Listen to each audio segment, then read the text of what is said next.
ముఖ్యమంత్రి చంద్రబాబు నాయుడు గారి ఆలోచన. గత సంవత్సరంలో 108 యోగా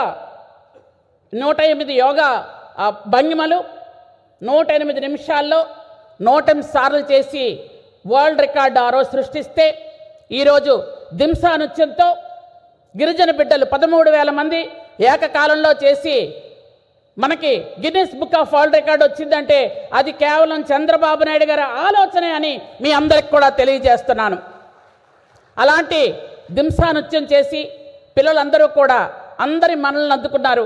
ప్రధానమంత్రి గారు, ముఖ్యమంత్రి గారు, డిప్యూటీ సీఎం గారు అందరూ కూడా ఒక 2-3 నిమిషాలు తన్మయత్వంతో చూస్తూ తర్వాత ఫేస్బుక్లో, వాట్సాప్లో వాళ్ళని ఎంత ఆశీర్వదించారు అంటే పిల్లల క్రమశిక్షణ అందరూ కూడా చక్కగా చేశారు.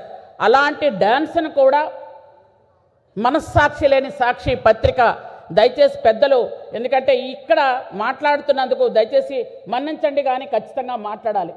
ఇది మా ఆవేదన. మా బిడ్డలు 13,000 మంది బిడ్డలు ఎంతో శ్రమపడి కష్టపడి వారం రోజుల్లోనే నేర్చుకొని అత్యద్భుతంగా దింసా నృత్యం చేస్తే ఆ దింసా నృత్యాన్ని సాక్షి పత్రికలో చెడ్డ వార్తలు రాశారు. ఎంత దారుణంగా అంటే దాన్ని మేమేదో అవహేళన చేసినట్టుగా రాసుకుంటూ వచ్చారు. చంద్రబాబు నాయుడు గారు అవహేళన చేశారని అదని ఇదని అంటే వాళ్ళకి మనస్సాక్షే లేదు.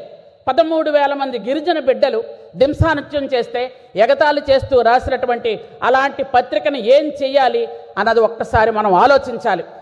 ఖచ్చితంగా ఆ పత్రిక మీద మొత్తం మా గిరిజన లీడర్లందరూ కూడా ఆ సాక్షి పేపర్ను చింపి తగలబెట్టి కేసులు పెట్టిన సంగతి కూడా మీ అందరికి కూడా నేను తెలియజేస్తున్నాను. ఎందుకంటే ఒక మంచి పని చేస్తే మంచి పని అని మెచ్చుకునే తత్వం వాళ్ళకి లేదు. ఆ రోజు ఇందాక మా సోదరుడు జయకృష్ణ గారు చెప్పారు జీవో నెంబర్ 3 గురించి. అసలు జీవో నెంబర్ 3 ఈరోజు ఎవరైతే వైసీపీ వాళ్ళు రెచ్చగొడితే మా సోదరులు బయటకు వస్తున్నారో జీవో నెంబర్ 3 ఎవరిచ్చారు?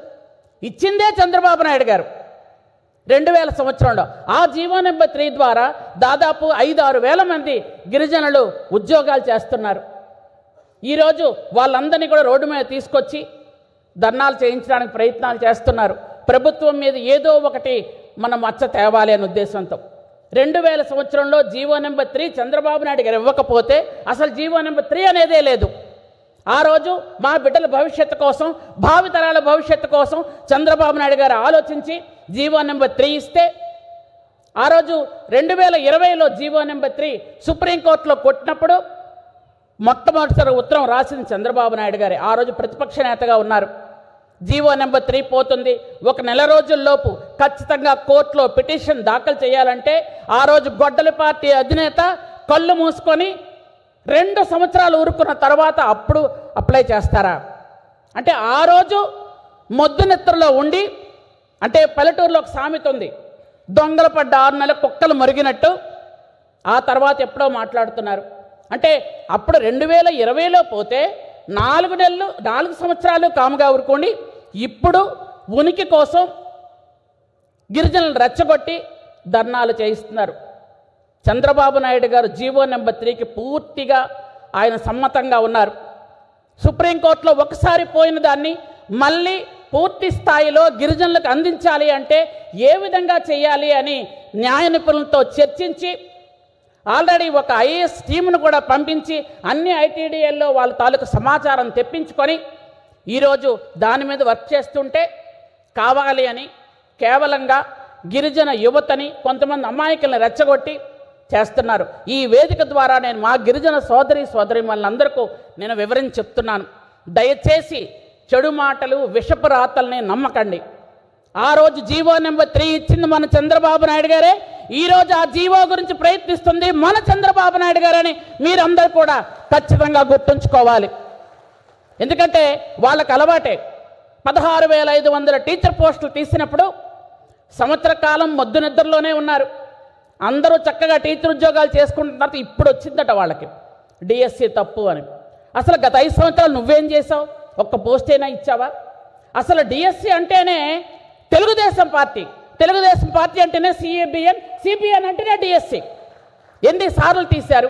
16,500 పోస్టులు తీస్తే ఆ రోజు మొద్దు నిద్రలో ఉండి ఈరోజు 2 సంవత్సరాలు కామ్గా పడుకొని ఇప్పుడు లేచి ఈరోజు ధర్నాలు చేస్తున్నారు. అంటే కొంచెమైనా మీకు సిగ్గుందా అని అడుగుతున్నాను నేను. కొంచెమైనా జ్ఞానం ఉందా?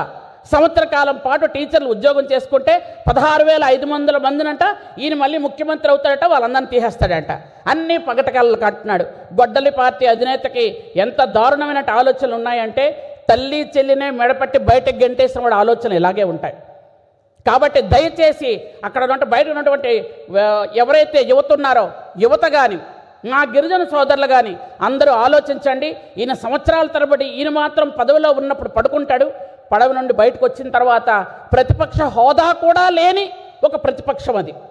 కాబట్టి దయచేసి అందరిది గుర్తించాలని నేను కోరుకుంటూ ఈరోజు వనదేవతలు కానీ అమ్మవార్లు కానీ ఇవన్నీ మనం పూజిస్తాం, ఆరాధిస్తాం. ఎందుకంటే గిరిజనుల ఆరాధ్య దైవాలు. ఈరోజు గిరిజనులు అడవుల మీద బ్రతుకుతున్నారు. అడవులు లేకపోతే ఆక్సిజన్ లేదు, ఆక్సిజన్ లేకపోతే జీవం లేదు. కాబట్టి గిరిజనుల అభివృద్ధి ఖచ్చితంగా ఉండాలి అనే ఉద్దేశంతో గౌరవ ముఖ్యమంత్రి నారా చంద్రబాబు నాయుడు గారు ఈరోజు గిరిజనులకు అన్ని విధాలుగా ఆదుకుంటున్నారు, అన్ని విధాలుగా అన్ని కార్యక్రమాలు చేస్తున్నారు. కాబట్టి మనం గిరిజనుల తాలూకా హక్కుల పరిరక్షణ పూర్తిగా చంద్రబాబు నాయుడు గారు బాధ్యతగా తీసుకొని చేస్తున్నారు. కాబట్టి మా గిరిజన సోదరీమణులందరూ యావత్ రాష్ట్రంలో అందరూ కూడా ఎప్పటికీ చంద్రబాబు నాయుడు గారికి పూర్తి స్థాయిలో రుణపడి ఉంటామని సభాముఖంగా నేను వినయపూర్వకంగా తెలియజేస్తున్నాను. ఈరోజు ఎందుకంటే ఉద్యోగాలు చేస్తున్నామన్నా, వ్యాపారాలు చేస్తున్నామన్నా, ఇలా చదువుకున్నామన్నా, ఈ స్టేజ్ మీద నిలబడ్డామన్నా, ముందు ఇంతమంది గిరిజన సోదరులు కూర్చున్నారు అన్న ఆ రోజు చంద్రబాబు నాయుడు గారు ఇచ్చిన జీవోలు కానీ, ఆయన చేసినటువంటి సంక్షేమ అభివృద్ధి కానీ, ఆయన చేసినటువంటి చూపించినటువంటి చొరవ కానీ ఇవన్నీ చేయడం వల్ల గత 20-25 సంవత్సరాల నుంచి అభివృద్ధి చెందుతూ వచ్చింది.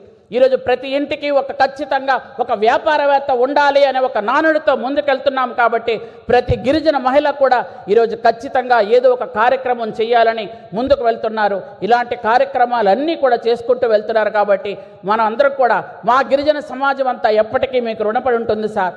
మాకు అందరికీ ఎవరు ఖచ్చితంగా ఇక్కడ బయట చేస్తున్న ధర్నా వాళ్ళందరూ ఖచ్చితంగా వైసీపీ ట్రాప్లో పడిన వాళ్ళే చేస్తున్నారు.